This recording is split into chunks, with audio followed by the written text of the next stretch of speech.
ગારિયાધાર શહેરના સુખનાથ મંદિર સામેની શેરીમાં આવેલા એક ગોડાઉનમાં ચોરીની મોટી ઘટના બની છે.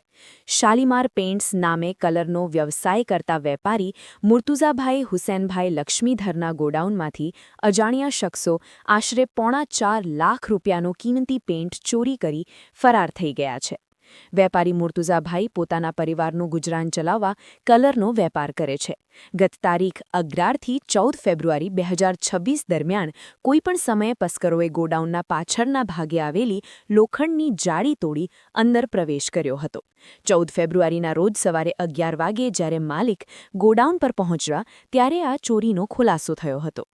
તસ્કરોએ કોઈ સામાન્ય માલ નહીં પણ એશિયન પેઇન્ટ્સ, ઇન્ડિગો અને બિરલા ઓપુસ જેવી નામાંકિત કંપનીઓના 20 લીટરના મોટા પેકિંગના ડોલ પર હાથફેરો કર્યો છે. કુલ 119 નંગ પેઇન્ટના ડોલની ચોરી થતાં વેપારીને મોટું આર્થિક નુકસાન વેઠવાનો વારો આવ્યો છે.